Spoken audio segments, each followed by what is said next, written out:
José Manuel, esta información la entregó el gobierno hace aproximadamente 1 hora y media, tuvimos acceso a ella y habla exactamente de 39.957 créditos cursados. Esto tiene que coincidir con los números que ustedes manejan, ya que son las instituciones de la ABIF las que le entregan la información al gobierno.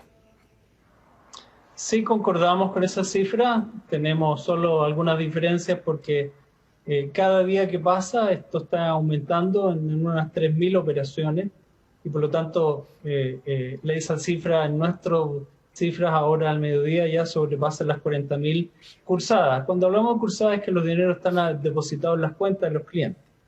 Tal vez solo agregarte que junto con eso es importante mencionar aquellas que están aprobadas. Aprobada significa que hay una aprobación del cliente y del banco y esas son 84.000.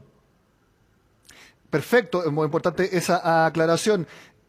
También se llama la atención la diferencia, es entendible, pero es bueno explicarla, porque en operaciones, en número de solicitudes, el 96% de las cursadas son para pymes, pero el 63% es en montos que van a las pequeñas y medianas empresas. Esto es, como decía, porque si bien son mucho más en número, el monto que solicitan las grandes empresas o medianas empresas son muchos más que las que piden las MIPYMES. Correcto.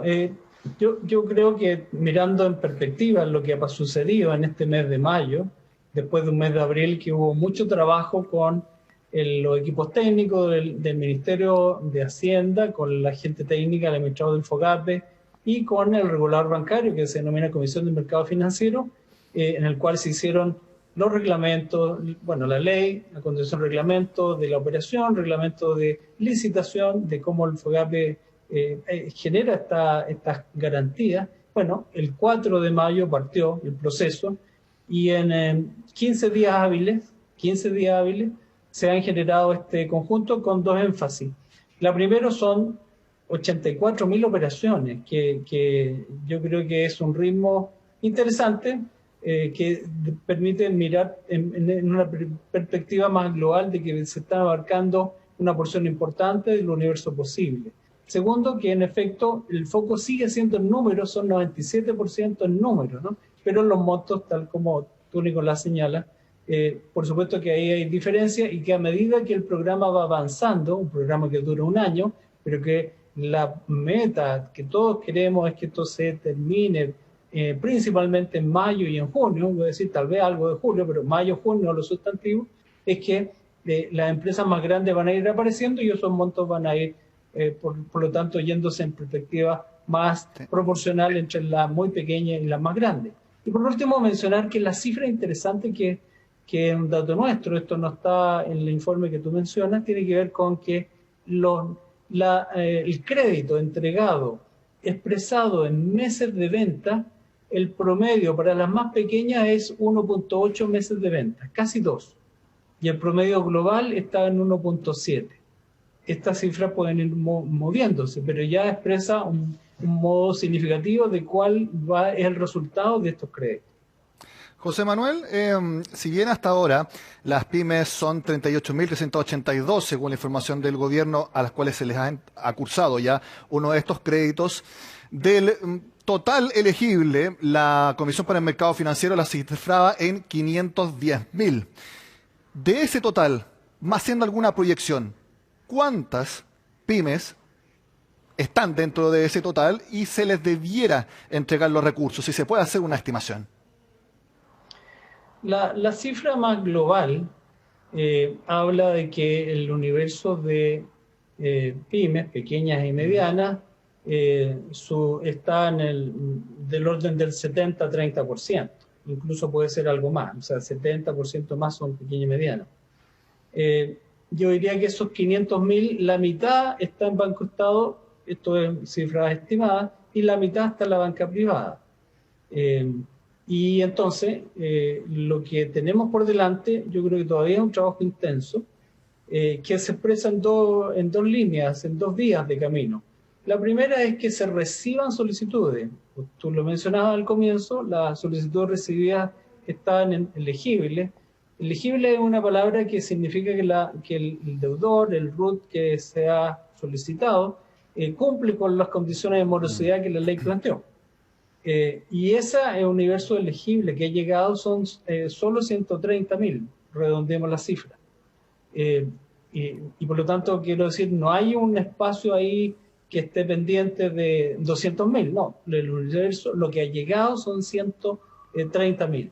Y de ahí lo pendiente, que es la segunda línea que quería mencionar, tiene que ver con que tenemos unos 28.000 aproximadamente clientes en la banca privada y en el Banco Estado por todavía resolver. Sí. Digo, en 15 días hábiles de operación. No necesariamente todos llegaron el 4 de mayo. Obviamente aquí hay clientes que han concurrido con su solicitud hace un par de días, en esos 28.000.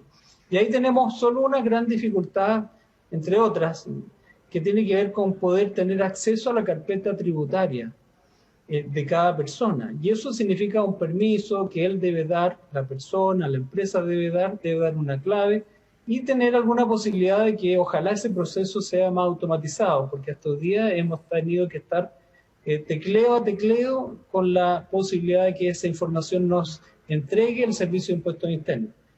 Esperaríamos que esto lo podemos pasar a un sistema de archivos que se envían al Servicio de Impuestos Internos y retornan con toda la información necesaria. Pero vamos a un rumbo que creemos que esto está avanzando.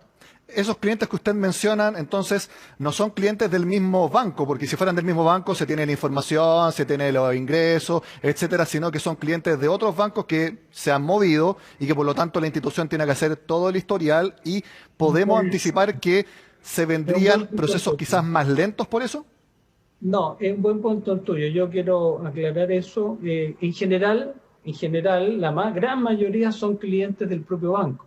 Lo que sucede, y eso todos seguramente hemos tenido alguna vez esa experiencia, es que la información no está en línea por parte del banco. No necesariamente. Y el deudor muchas veces, el cliente muchas veces tiene que entregar esa información. Hay dos situaciones en rigor. Aquellos que no la han entregado y que están atrasados con esa información, yo te puedo asegurar que eso es un porcentaje importante. Y hay otros en los cuales el banco tiene un mandato. Si el mandato del banco está entregado por el cliente hace meses atrás, eso le permite al banco concurrir al Servicio de Impuestos Internos sin tener que esperar al cliente. Eso ocurrió en varios miles, que posibilitó entonces que los bancos tuvieran un preaprobado, porque durante abril se trabajó con esa información que el cliente había entregado el mandato y por lo tanto se fue al servicio. El problema que hoy día tenemos es que eso ya se nos acabaron esos mandatos, voy a decir en la mayoría, y entonces ahora requerimos que nuestro cliente nos entregue el mandato o nos entregue la clave o que nos permita con el Servicio de Impuestos acceder a esa información, porque, repito, hay una gran porción de los clientes cuyos datos de IVA, a eso estoy hablando, no se cuentan, no se han entregado. ¿Y qué tiene que ver con nuestro problema habitual muchas veces, en muchos conceptos de nuestro país, que la información se nos olvida entregarlo finalmente o se atrasa la información? Ese es un problema que esperamos estar solucionando en días, no en semanas, en días. José Manuel, quisiera que me explique algunas cifras también. La semana pasada, cuando la Comisión de Mercados Financieros fue a la Comisión de Economía del Senado, se hablaba de que la banca había procesado 97.000 solicitudes y solamente rechazado 803. Según lo que informó el gobierno ahora, con 127.000 solicitudes elegibles, los rechazos suben a 11.330. Sí. Me parece un aumento muy fuerte. Quisiera preguntarle, ¿las cifras son correctas y a qué se debe ese aumento tan fuerte en los rechazos? También hay dos explicaciones relevantes. La primera es que la primera cifra, especialmente en las primeras semanas, 10 días, tenían que ver con este universo de los preaprobados que mencioné, que fueron ofertas que el cliente recibió. Se hizo un match muy rápido entre el cliente y el banco y por lo tanto el número de rechazos no estaba en ese primer universo, sino que había un espacio pequeño. Nuestra mirada siempre ha sido que el universo de los rechazos posibles va a estar aproximadamente en un 10%. Puede que suba algunos puntos, pero debiera estar en ese orden. Lo que ha sucedido también es que en uno de los grandes bancos, Banco Estado, se produjo un monto de operaciones en cola que el banco hizo una apertura de sus sistemas durante incluso el mes de abril, y eso generó muchas solicitudes, muchas de ellas muy incompletas, no con todos los antecedentes, muchas de ellas también con alguna situación de reparo importante de morosidad, que posteriormente, una vez que ya se hizo el análisis, porque eso se produjo, estamos hablando de unas 70.000 operaciones que aparecieron acumuladas al inicio del proceso en mayo, y lo que ha sucedido es que estos últimos días se ha producido una limpieza de esas operaciones y por lo tanto hemos vuelto a una zona que es razonable para nuestras expectativas iniciales. En definitiva, nosotros esperamos aprobar, eso es lo que se estima por delante, esto es una situación que cambia, pero lo que estimamos es que se van a aprobar una gran mayoría de las elegibles, que puede estar en el 85-90%, y que va a haber una porción, yo siempre lo señalé, de rechazo en torno al 10%, y yo digo, enfatizo en que yo lo señalé porque esta es una decisión de crédito en los cuales alguien he escuchado también alguna confusión. Aquí hay una garantía estatal, pero esa garantía estatal no es por el 100%, es aproximadamente un 55%. Significa que hay que cuidar también esos dineros fiscales que están implícitos en la garantía para tener una adecuada decisión, y también hay un 45% que son dineros de los depositantes, los ahorrantes, y los bancos tienen que tomar decisiones razonables en términos de lo que es esta decisión de crédito. Y José Manuel, claro, entiendo lo que se refiere a limpieza de datos que usted mencionaba, entonces la realidad más fidedigna es que han subido bastante los rechazos por lo que usted señalaba, pero en cuanto a la evaluación de riesgo, también podemos ver que el número de rechazos pueda subir, ya que los clientes que quizás tenían menos problemas o menos dificultades anteriores, se les aprobaba más rápido o se les preaprobaba. ¿Podría también subir los rechazos por la evaluación de riesgo propia que hacen los bancos?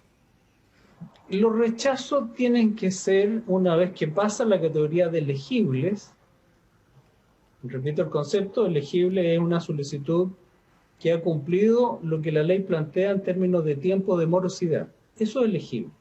De ahí para adelante, el rechazo es únicamente por situación de riesgo, únicamente por consideración de riesgo asociado al giro, a la situación de capacidad de pago de ese cliente individual.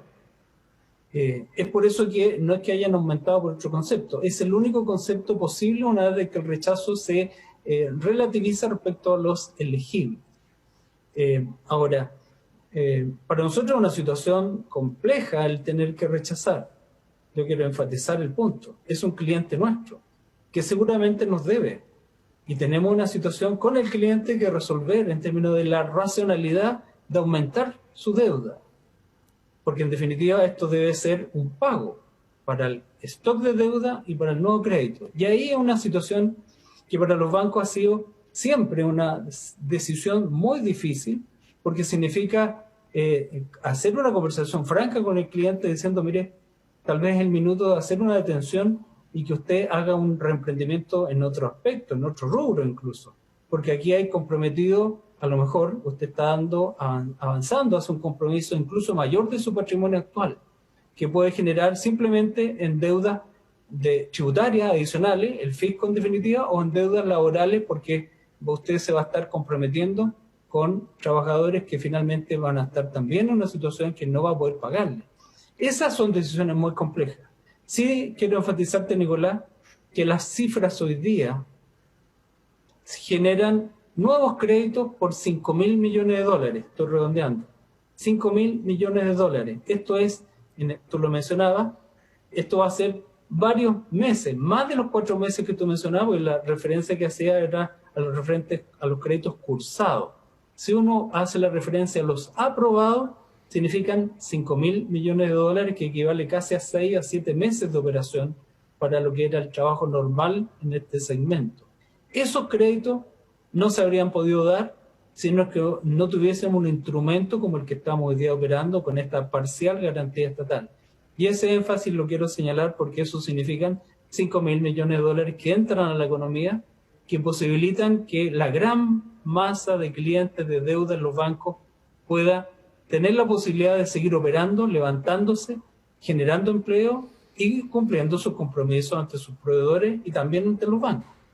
Ese énfasis lo quiero señalar porque esta magnitud, y esperamos que crezca sustantivamente más en las próximas semanas o días, es una magnitud que comparado con países latinoamericanos, incluso europeos, es una magnitud bien importante respecto a cualquier medición que se haga respecto a productos, respecto a cantidad de deudores, cantidad de deuda que existe en el mercado bancario. No hemos terminado, Nicolás. Te quiero decir que esto no es impecable. Procesos tan complicados, complejos, masivos, en tan poco tiempo, tienen dificultades y nosotros estamos justamente haciendo monitoreo permanente. La CMF, el regulador, está haciendo monitoreo permanente. El gobierno, a través del Ministerio de Hacienda, lo está haciendo también, porque le animo a poder ir perfeccionando qué situaciones se están dando de borde especialmente. José Manuel Mena, presidente de la Asociación de Bancos, gracias por estar en Agenda Económica. A ti, Nicolás, muchas gracias por el contacto también.